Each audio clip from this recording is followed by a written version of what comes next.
Oh, you're starting The it? following is a hockey podcast out of Vancouver and Surrey, British Columbia. It'll only consist of a lot of puck talk and even more BS, or in actual words, banter and satire. Enjoy, and as always, go Canucks go. Who is the real Nils Hoglander? And is Nils Hoglander going to be in Vancouver next season? What?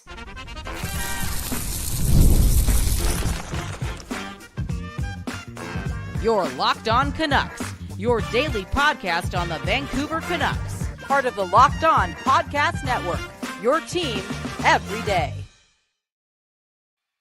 What's going on? Happy Friday and welcome to another episode of Locked On Canucks. My name is Trevor Beggs, co-host of Locked On Canucks and also a Canucks writer with Daily Hive Vancouver. Before we dive into the show, we got to thank you for tuning into Locked On Canucks, especially here in late July, baby. We appreciate the hell out of you for tuning in. We also appreciate our sponsors, and today's episode is brought to you by Monarch Money. Take control of your finances with Monarch Money. Use code LOCKEDONNHL at monarchmoney.com for 50% off of your first year. The Vancouver Canucks, they got a lot of variables heading into next season, but there might not be a variable as big as Nils Hoglander. Just a season ago, the guy has 24 goals, almost all of them at even strength, and then last year, 8 goals in 72 games. He's got a new contract kicking in, so who is the real Nils Hoglander? Is he a fourth liner? Is he a first liner? Is he a trade chip? What the hell's going to happen with this guy? Let's get into it and give our take on today's episode of Locked On Canucks. And as always, I'm joined by my co-host Kyle Bowen, but not as always. This guy's not at the Don't Doze Art Lab, the home of the West Coast Bias. He's in his car, or he's in an Uber. Kyle, where are you, man? What's going on? Oh, can't hear you, buddy. You're muted. I'll unmute you. There you go. I'm back. Okay, so I'm in my Honda Civic. Trevor, if you don't know, people from Surrey actually invented the Honda Civic. Google it. I saw an AI-generated YouTube video on the subject, and I'm like, yeah, this is something that I thought was the case, but I'm glad that I know for sure now because dreams come true, man. And, we're from Surrey. We got goals. We got dreams. We're trying to make things happen. Archie Baines doing his thing right in Surrey. Jajar, shout out to the champions. And I know Nils Hoglander isn't from Surrey, but he's from a small, scrappy town. Like, that's the story about Nils Hoglander and why he is the way he is when he's playing at the top of his game. Again, he's such an outlier type of player, but he's also so annoying because when he isn't producing or when he's not on his game, he doesn't do anything. And in this is year 4 of Hoglander, 5? What's the math telling me? Year It's 5. 5, man. It's The 5. North Division season was the first year. I mean, he spent a large chunk of his third year in the AHL, but 5 years now in the Nils Hoglander. Well, the jig is up. The jig is up. Like you gotta be about it, or we don't need to pay you $3 million a year. Like he's such an important player to all of this, but Trevor, just start there. Like the inconsistencies have to stop right now. It's over. It's over. You've had your coaches. Now you don't have Tocchet. Obviously, you and Tocchet did not remember Tocchet's face again. Trevor, man. Trevor, don't watch that. It could be triggering. Rick Tocchet looking at Nils Hoglander. It's triggering for me sometimes. Sometimes I call my dad right after watching that clip just so I know he's not mad at me. All in all, though, Hoglander doesn't have enemy number 1 anymore. I feel as if the excuses are over, and Nils Hoglander, step up 24/7. Yeah, you're right. There has been a lot of inconsistencies with him in Vancouver, especially on kind of like a game-to-game, week-to-week basis. Mm-hmm. But Colin, I'm looking at kind of his work over the past 5 years, and again, this guy hasn't gotten a lot of power play time. You look at his even strength scoring in 4 of his 5 seasons, they're not bad. There is really one season where he scored at a fourth line rate, but even last year, 1.7 points per 60. That's right in line with like a low second line rate. But Kyle, as you're mentioning, there was invisible Nils in the first half of the season, and then he kind of picked it up down the stretch and added to his point totals, right? But Trevor, screw the points, man. Like even if he's again, like I know I could pull up some data and you could tell me all that stuff, right? But his scoring per 60 when he's on the ice. When both legs are on the ice, it's actually in the top 47 percentile of wingers with an N in their name. I know you could put. I knew you were going to tell me that, Trevor. But I'm more so demanding that he's annoying game in and game out.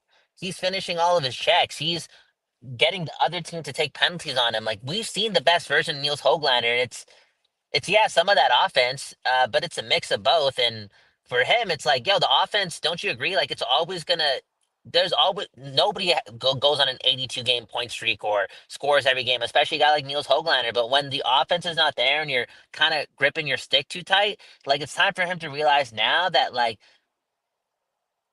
we don't need you to wait 10 games to find your confidence. Like in between you finding your offensive confidence, be annoying, be a pest, be Nils Hoglander. Be Connor Garland. There you go. And Kyle, I'm kind of curious about that too. Like, what do you think is the ceiling for Nils Hoglander? It's probably somebody who's as annoying. No, I think somebody who's way more annoying than Connor Garland. Because again, when you watch the games, like the way people look at Nils Hoglander when he's on his game, like the other team or that defender that's taking that slashing penalty, you're just like following him around the ice. Dude, there's fire in that guy's eyes. Similar to Rick Tocchet's fire in his eyes when looking at Nils Hoglander. Like, there's anger, there's disgust, there's that, you know? So I think he's way more annoying, but let's put some respect on Connor Garland's name. Like, Connor Garland's the way better offensive player because Garland has, it's crazy to say this, so Nils Hoglander has hands too. I mean, if you watch his highlight reels, and like the best of the best, he has scored nicer goals than Connor Garland, but Connor Garland is a way better offensive player, man. So, you know, his playmaking ability, his confidence, not juggling the puck and stuff, you know? Like it wasn't that long ago where Nils Hoglander did have a chance in the playoffs to play with Pettersson. And I know Pettersson sucked, but we can all remember that one play he made when I think it was like Pettersson streaking down the middle of the ice and Hoglander couldn't even pass him the puck. Like, you remember that play? Yeah. Yeah, I don't know if it jogs Yeah. your memory, but yeah, it just so what's his ceiling? I don't know, 45 points and just drawing a bunch of penalties and being a like what's that word you guys use? Net positive or whatever? Being like a high end net positive player in the playoffs. Because don't you think he has the recipe to be effective there? I mean, I do, right? He can be annoying to play against. And Kyle, we talk about him versus Connor Garland, and of course they're going to get compared because they can both be annoying to play against. They both have some pretty good offensive instincts, but like you said, and we've said it before, like Nils Hoglander can be electric with the puck on his stick, but what Garland has that Hoglander doesn't is the vision, right? Hoglander can dance around with the puck, but he doesn't really have the vision that Connor Garland does in terms of the playmaking ability. And Kyle, I'm starting to wonder too if, again, I want to touch on this more in the second segment, but if the right deal comes along, Hoglander is more of a trade chip than a secret weapon and breakout candidate. And that's kind of one of the things I wanted to dive into here because, God, we look at that 23-24 season and we talked about it, right? Like the even strength goals, like his scoring rate at even strength was among one of the best in the NHL. But come playoff time, he wasn't really trusted as much, right? And this has been the problem for coach after coach after coach. Like the potential has been there with Nils Hoglander. He's put up some offense. He's dazzled. He's looked absolutely like an NHL player. He even took the demotion to the AHL well and came back, bounced back at his best season. But now you've been, Travis Green, Bruce Boudreau, and Rick Tocchet have all been a little iffy on Nils Hoglander and his game.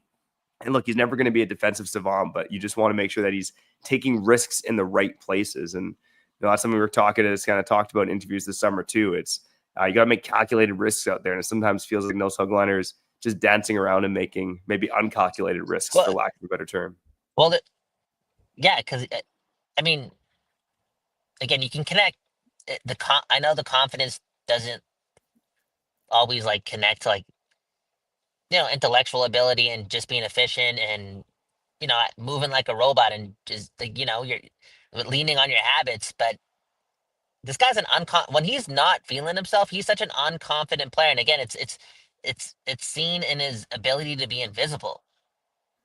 And for a guy with like a bit of speed, also watching guys like Garland and Sherwood who don't take games off, like again, it's time for Hoglander to realize that just because you're not scoring doesn't mean you can't have a role in the game. Like he needs to maybe he's stuck in like his junior days where he was the most important player on the team and whatnot. And he feels like if he's not producing offense, then what's the point? What do I bring to the table?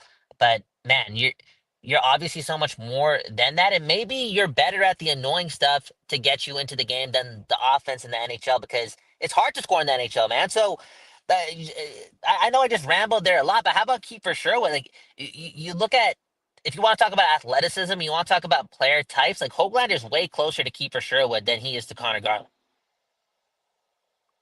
So just copy Yeah, that. that's an interesting comparison. Yeah. Dude, he can Yeah, do Nils it. Hoglander is going to chuck 420 hits next season, eh? Let's go. Or just 200 or 250. Like, just transform. Be a different guy. And again, maybe it has something to do with the ego or again, where he was in the past. But maybe if he has that mindset switch, he'll find the offense quicker too, because he'll feel like he plays an important part in the game. Again, he's just moving like a fourth liner on a bad team, just another guy. When he's not on, he just moves like another guy. And I know the metrics, again, the limited minutes, all this stuff say, yo, you play him more, you play him with better players, he's going to get 20 goals if he plays the exact same way. I don't think so. I don't think so. Yeah, maybe the data and you can make your calculations and it gets there. I don't know. I feel like this guy needs to be, first of all, like find a way to be good for 75 out of those 82 games before he gets there, before he scores 20 goals, before he scores 25, gets 50 points. I still think he's a ways away. Again, I'll preface this. Maybe I'm out for lunch. Maybe I'm watching different games, but there's just no excuse for that guy not to be physical game in and game out. And just start there, because he's probably starting in the bottom six, no? Oh, I think right now he is for sure. And maybe we'll touch on that on the other side, like the potential of him being a top 6 player for the Canucks next season. I think some of the main things I want to touch on the other side too is the Pedersen effect on Nils Hoglander. And again, whether or not, let's make a final verdict. Like, should this guy stick around with the Canucks, or should the Canucks be looking to trade him in case he does not, have the season we expect next year? Let Again, us with know. his new 3-year, $3 million contract kicking in. You're listening to Locked On Canucks. Kyle Bhawan, Trevor Beggs will be back on the other side, baby. Before we get back to the program, we got to talk about the monies. All right, because today's episode is sponsored by Monarch Money. Do you ever wish managing your money felt easier? Well, guess what? With Monarch Money, it can. Whether you're growing your personal savings or planning a big purchase, Monarch Money puts you in the driver's seat. I mean, look, Kyle uses Monarch Money, and where's he sitting right now? He's in the goddamn driver's seat, okay? And Monarch Money, okay, it's more than just a budgeting app. It's a complete financial command center.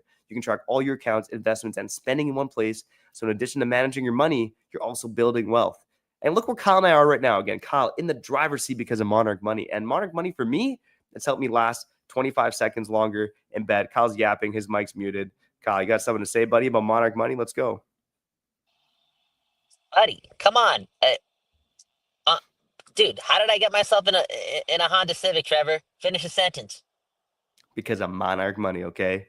Kyle's in the Honda Civic because of Monarch Money. I last longer in bed because of Monarch Money, because my partner and I, we could manage our expenses together on Monarch Money, and less stress equals longer lovemaking, baby. So make sure you take control of your finances and last longer in the sack, and maybe even get a Honda Civic, all with Monarch Money. Use code LOCKEDONNHL at monarchmoney.com for 50% off your first year. That's monarchmoney.com, code LOCKEDONNHL for half off of your first year, baby. Wham, bam, thank you, jam.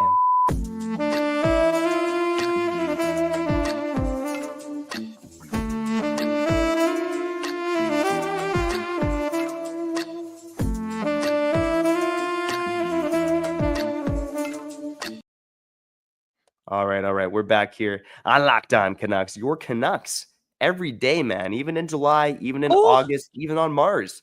We're always here, baby, on Locked On Canucks. Dude, And, I feel like, yo, Trevor, man, sorry to cut you off, but I need to roll down the window so I can get some air. I feel like a dog in a hot car right now. But no, and I would never do that. I definitely would break a window to save a dog's life. You know me, Trevor Beggs. I love my dog. Honestly. Straight up, man. Actually, one love to my dog Loki, okay? He's actually one of my favorite people ever. If you know, you know. Let's give him a shout out. He's never gone a shout out on Locked On Canucks. But I'm feeling hot, and I'm feeling maybe more hot because I just went off on Nils Hoglander a bit. I do want to preface, I believe in the guy. No, I do. But I think he's gonna have to put in there's just no time for excuses. You got to put in the work game in and game out. It's year 5. We know the player that you can be, and now you're getting paid. And somebody mentioned in the comments, I think it was Olivia. And shout out to the comments. I want to get to another one too. But Olivia was saying that, in my opinion, that the Canucks cannot have zero waste contracts, especially in their middle six. Like everyone's got to play to their value, considering that, again, the Canucks don't have a lot of top end wingers. Like everyone's got to get to that contract worth. And Hoglander's getting paid 3 million. I know 3 million will soon be the new 1 million, but in 2025, 3 million is a good amount of money. You know, and let's go. I guess that's the answer to my question. Like, why am I so intense on Nils Hoglander now? Like, why am I not as patient and just promoting the optimism and giving less critique? But it's like, oh, situation is different now, Trevor. 3 million is a lot different than one. Yeah, but I do think it's important to remember that he's still getting paid like a bottom six player, right, for the next 3 seasons. And the Canucks made a bet like that, right now, like you are a bottom six player, but the expectation is that you could play up the lineup. And really, the goal for him should be to be a top six winger on this team. And Kyle, Yeah. we all know it. It's quantity instead of quality in Vancouver on the wings. Like Nils Hoglander absolutely has a shot to be a top six winger in Vancouver. And Yeah. potentially playing alongside Elias Pettersson. It's worked in the past. It hasn't worked in the past. But Kyle, I wanted to throw this out quickly. Just curious on your thoughts. Obviously we know that Nils Hoglander and Elias Pettersson are buddies, right? Do you think that any of the noise around Elias Pettersson and JT Miller last season had an effect on Nils Hoglander? Because Hoglander seemed to play better in the second half of the year once Miller was out of the equation. Kyle might be frozen here, so I might just answer that one myself. I think it might have had an effect, right? I mean, look at his breakdown by month last season, right? I mean, he had the stretch of, was it 20 plus games, maybe even 30 games that a goal, a couple goals in October, and then didn't score again until January against the Winnipeg Jets. I mean, at the beginning of March, Nils Hoglander had 5 goals and 13 points in 55 games. Like that is almost like send you back to the AHL kind of territory there, right? But again, and it was the latter half of the season. He started to pad those stats a little bit. Him and Pettersson started to get going in March. A couple of games there, I saw in the comments, there's that one highlight reel goal I scored against the Rangers. But, again, brutal start to the season for Nils Hoglander. And honestly, that's kind of inexcusable, to be honest. I know he's only making $1.5 million, but the expectations were heightened after last season when he hit the 24 goals and 36 points. To have 5 goals and 13 points in 55 games and the team's relying on you to create offense, I mean, that was, definitely one of a few factors why the Canucks offense was one of the worst in the league last season. But I do wonder moving forward if playing with Elias Pettersson is the answer. So I'm on Money Puck right now, and I'm looking at, Canucks lines ranked in terms of expected goals for last season. And Hoglander, the top 2 line combinations for Nils Hoglander last season in terms of best expected goals for was Hoglander, Pettersson, Besser, and Hoglander, Pettersson, Garland. Again, I think that he's going to have to work his way up the lineup like he's done in years past if he wants to be a top 6 forward for the Canucks. But you're looking at the competition on the left wing being Jake DeBrusk and Evander Kane. That is easy enough to overcome if you're Nils Hoglander. I know Jake DeBrusk got 28 goals. I've been ripping on the guy. I've been on this podcast. Some of you don't like that. But I'm always going to speak my mind here on Locked On Canucks. Look, Jake DeBrusk, 28 goals last season. That's fine for $5.5 million. But the game-to-game effort wasn't there. I would say in the latter half of the season, despite the fact that the scoring wasn't there for Nils Hoglander, the effort was there on a more consistent basis than it was for Jake DeBrusk. And then, of course, you have Evander Kane coming in who didn't play a single goddamn regular season game last year. Right? He didn't play a single regular season game, and now this guy's supposed to be a top 6 forward in Vancouver's offense, most likely, right? So again, I think Nils Hoglander, he's going to have to fight for that job in the top 6, but I think pairing him with Elias Pettersson next season could make some sense for the Vancouver Canucks. Wow, I just got, dude, my phone almost blew up because it got too hot. I've been there, man.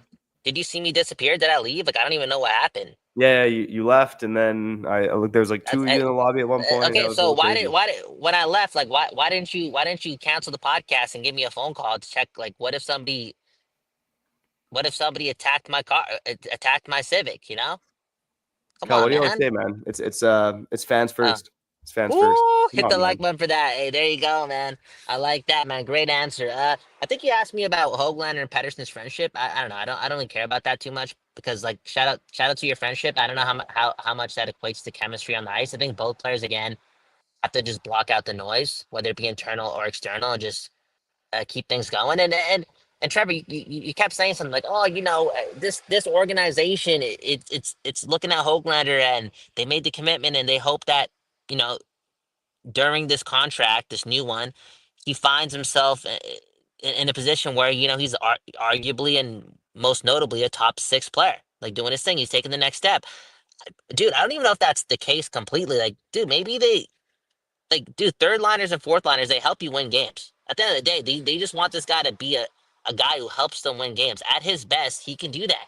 He's a good player. He's better than a lot of third and fourth liners across the league. Like, but he's got to find, just like a lot of people on this team, those same consistencies. And okay, maybe I will bring up the Pedersen thing now. Even if they don't play on the same line, I think Pedersen having a really, really good season, it rubs off on, again, his homie, Nils Hoglander. Like when Trevor does good, I do good. When I do good, Trevor does good. It's kind of one of those universal things that we don't see, right? Like for friend to friend type energy, and not to put all the pressure on Pedersen, but again, we keep using that term a lot. It's that invisible thing that we don't see. And we've lost Kyle Ballon, baby, ladies and gentlemen. The phone is blowing up, and I got thinking there too about Nils Hoglander's usage for the Vancouver Canucks, and we've been doing our line projections throughout the offseason here. Nils Hoglander has not often ended up in the top six, right? Because it does seem like the other guys like Kane, DeBrusk, Besser-Garland are ahead of him. But one line that Kyle and I both kind of liked when we were looking at lines for next season was a third line of Atu Ratu, Dakota Joshua, and Kiefer Sherwood. Because of the physicality, they had some chemistry there towards the end of last season. Now that Joshua's gone, I'm starting to wonder if a third line of Kane, Ratu, and Sherwood can make some sense. I mean, those are three guys that love to check the body. They're physical. They like to get to the net.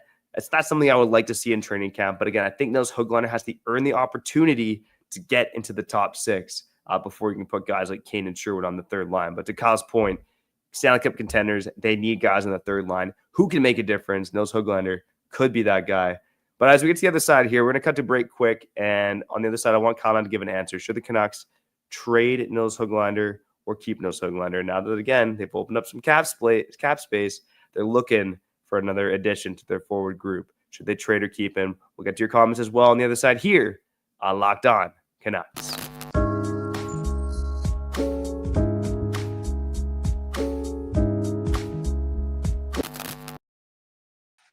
All right, we're back here on Locked On Canucks. Your Canucks every day. And Kyle, man, I'm a little bit worried about your well-being. You're sweating. You're in a car in summer wearing a jacket. Your phone's overheating. You might get mugged. Like, where are you parked right now, man? Should I be worried about your safety? What are you in Wally? Oh, where I'm you know what? I don't want to tell people the location, man. My secret spots, man. And if this is disturbing the quality of the episode, I apologize. And Trevor, should I leave? Should I leave for the last 10 minutes? What do you think here, man? I don't mind for quality purposes only. No, you're good, man. You're good. If it cuts out again, I'm booting you though. Okay, cool. Okay, let's answer this question. I want to get to some comments, but I want us to answer this question first. Should the Canucks, let's talk about this offseason. Should the Canucks trade Nils Hoglander or should they keep him? I think they should only trade him if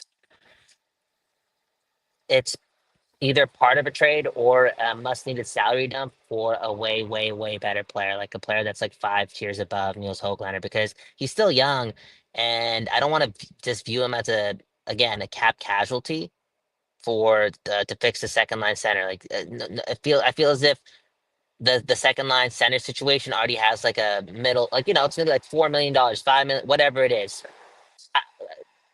That player better be worth it, and if he's not a guarantee, if he doesn't also have that potential that Hoglander has, where it's like, oh, this guy could get better as well, way better, then don't do it. I guess what I'm trying to say is like, don't trade Hoglander because you want to bring Josh Norris in. Yeah, interesting. You wouldn't do Hoglander in a second for Josh Norris? Quentin Hughes' best friend? Come on. I don't think that gets it done though. No, I don't think so either. Because Hoglander's so inconsistent, man. He's been in Talkin's doghouse too for a long time, and I know he's not here anymore, but that's the recent film on him. Like, he's been as bad as Elias Pettersson in the last 100+ games or whatever it is in the regular season. Yeah, Yeah. and the inconsistencies again, they diminish his trade value. The time to Yeah. trade him would have been probably early last year if they were going to do it. Look, Yeah. the way I lean right now, Nils Hoglander, I don't know if he is, because again, when he scored 4 goals, you're thinking maybe this guy's like a 25, 30 goal guy, but his shooting percentage was pretty high that year. He shot the puck a lot less last year, so I do think he's probably a 15 and 20 goal guy. And if he's 15 to 20 goals, 30 to 35 points, that's good value at $3 million, especially in today's climate. If he can be more than that, then he's found money. And I think there's a chance he gets there, right? Mm-hmm. In terms of the trade, I lean towards keeping him because I just don't know if you're going to get much for Nils Hoglander. But, in a package deal for sure, like if it's like like we've talked about this week, right? If it's like Hoglander and Willander and a first for like a Mason McTavish type, I think you got to take the swing and do it. But it does depend on the deal. So I think if the right deal's on the table, you trade him. Because again, you are taking the risk that if he has another subpar season where he's inconsistent and sucks, then he's got next to no trade value, right? He's got to perform to have some trade value on the market. Now, let's see what the fans are saying here on Locked On Canucks. Kyle, you pulled up the question. I'm going to hit the button quick, man. Let's do it. The commentary on Locked On Canucks. We appreciate all of you for commenting, tuning in. Scrawford with the question here, man. I think it's Mark Crawford's son or his nephew. Would you rather have traded Nils Hoglander or Dakota Joshua? Bam.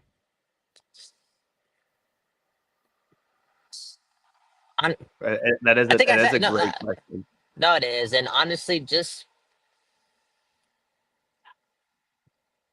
probably Nils Hoglander. Like, I like Joshua. I think, again, maybe I got a soft spot for the whole cancer thing too right now. And like, I just want to see him persevere like he already has, but also just get back to where he was. And again, in a short sample size, and Dakota Joshua by all means didn't come close to what he did the year before, but I feel as if he had still had the same amount of good games as Nils Hoglander, and at least he can penalty kill. Like, again, when Hoglander's doing nothing, he's playing one, he's playing on the fourth line only. And I'm trying to win now, Trevor. I'm trying to win now. Yeah, I think that's a tough question because even in a bad year, Nils Hoglander with 25 points, that's again, I think he does have a higher ceiling than Dakota Joshua. But to your point, Kyle, in terms of winning, in terms of versatility, in terms of winning in the playoffs, I think Dakota Joshua is the better player. I probably would have kept Dakota Joshua over Nils Hoglander. And again, very similar cost for both players as well. So, that was a great question, though, man. Shout out to Scrawford. Yeah, they're way smarter than us, man. They're way smarter than us, man. And Greener saying Kyle is probably in Brazil right now. Dude, I'm going to Vegas next week, though. Sort of like Brazil. And I'm going for a bachelor party. And Trevor, man, I know it's a Canucks show, but can you just spit some game for me for like 1 minute? Because how do I let my girl, how do I tell my girl that? Because I'm not one of those guys, what stays in Vegas, happens in Vegas, stays in Vegas. Like, I'm not a rat or nothing, but like, if I'm going to what's the kind word to say strip club? Gentleman's club. If I'm going to a gentleman's club because it's a bachelor party, it's my favorite cousin of all time getting hitched up. I gotta let her know, but how do I tell her? Say it's not my idea and I gotta be there for my boy, What? I gotta be there for my boy? She's not gonna like that one. No, okay? I don't think my wife would really give a shit if I went to a strip club, to be honest. So. Oh, so now you're calling my girlfriend insecure, Trevor. We I'm don't just saying, gotta. This was not about your care. wife versus my girl. Okay, it was about. I was asking for some advice, man. Trevor, man. Anyways, the Canucks, man. Hoglander. Any final thoughts? Because sometimes I like doing these like random exercises in the summer because I feel as if I don't know, they're like therapy sessions, right? I get softer, and in the beginning, I'm demanding that this guy is like he needs to be way more consistent. This is on him now, and I still feel the same way. But at the end of the day, like I want to see this guy succeed in blue and green because I feel like he's unique. He's unique. Well, I think for closing thoughts on that, I'm going to go to the commentators. I have a closing thought for the strip club thing too, Kyle. Kyle, you mentioned the word rat, and we got a comment from a rat actually. The rat saying Hoglander was one of our best play drivers, and if we're hoping for a PD bounce back, trading Hoglander won't What? help, I fear. Again, I don't think it can fall on Nils Hoglander to bring Pettersson back, but they did show some chemistry towards the end of last season. They have shown some chemistry together in spurts throughout their NHL career. And I think for Petey just to love playing hockey again, for him and Nils Hoglander to light it up on the same line, I think could unlock something in Petey because it is more mental to me than it is physical, despite all the injuries last season. It is more of a mental blockade for Petey. And again, when the Canucks were pushing for the playoffs last season, it was Nils Hoglander and Elias Pettersson doing things to get the Canucks back in that race before they both got injured, right? I think ideally you want Nils Hoglander to push his way up the lineup and play with Elias Pettersson, push a guy like Kane down the lineup. Again, Nils Hoglander could be one of the best value players on this team if he reaches his potential. It's just, can he get over that inconsistency? And again, he showed a lot towards the end of the last season to suggest that he can get past this. And how about this? And maybe we should write about this in the Substack. Let's try to do that over the next couple days and elaborate more because we got to get out of here. But holding on to Hoglander and seeing if he could replicate Sherwood's game to end, to the extent of when it comes to the consistency and having that type of impact on the game, whether you're scoring or not, finding out if he can get there before potentially losing Kiefer Sherwood is probably important too.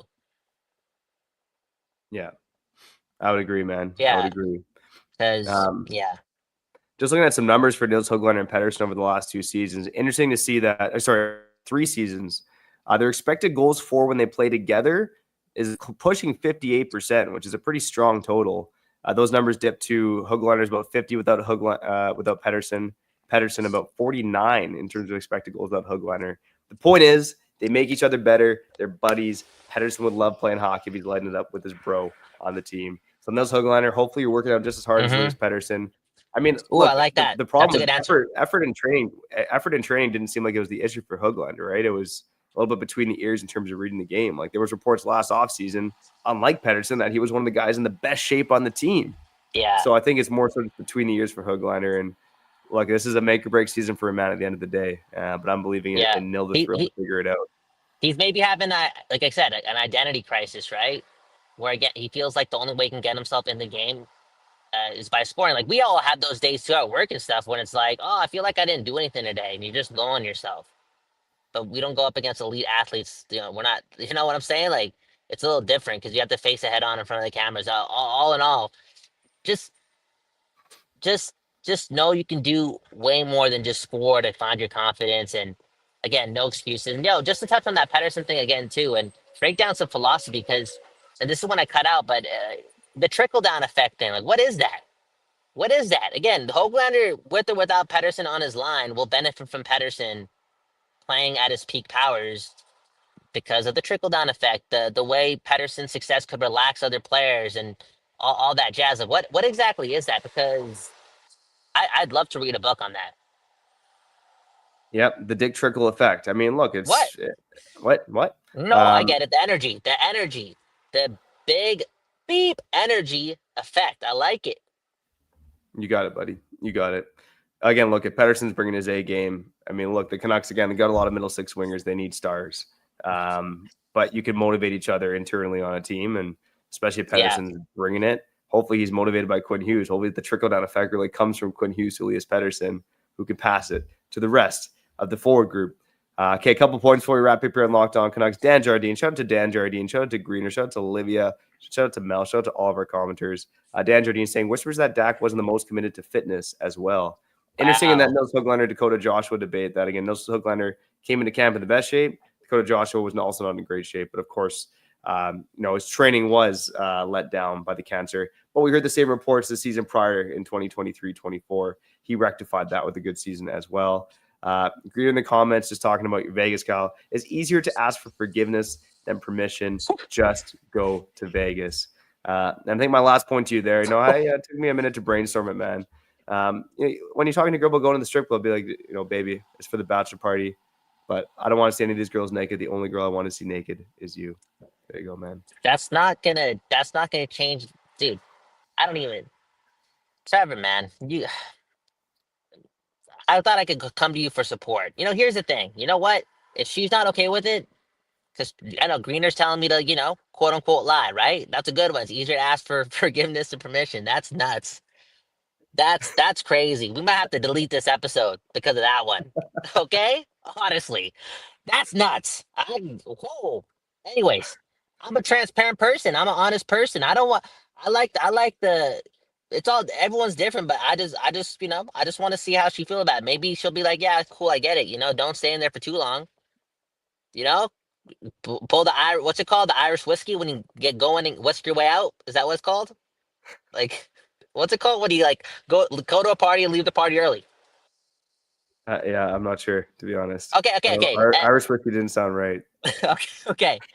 Anyways, maybe she's cool with it, and she's like, yeah, just stop by. But what if she's like not cool with it? You know what I'm gonna say to her? I'm not going then, because I know 100% if the roles are reversed, I don't want her seeing any big dick energy for a bachelor party. So yeah, No, lefty. I'm here's not what a you should party do, man. pooper, dude. I love my hot girlfriend, man. I'm not a party pooper, okay? Here's what you should do, Kyle, because you are a lover, you are an honest guy. Yeah, I that's think what the when G you're stands for. in Good guy. Vegas, again, make sure you get the SIM card, $650 for like a gig of data.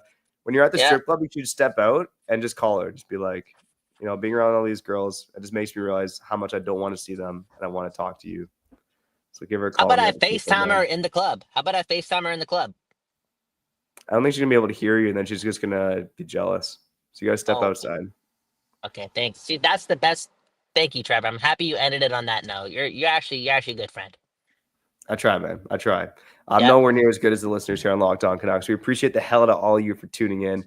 If you like what we're doing, here, Syndicate. The Irish goodbyes when you leave a party without telling anyone you leave. There we go. I told you the Irish whiskey. Yeah, something like that. We appreciate all of you for tuning into Locked On Canucks. If you like what we're doing, share it with a friend. Go subscribe, like on YouTube. Help Kyle fund the Vegas account. Help me feed my family. All that good stuff.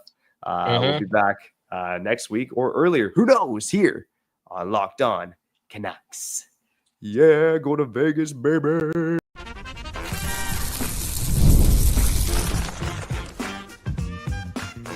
Your Locked On Canucks, your daily podcast on the Vancouver Canucks, part of the Locked On Podcast Network, your team every day.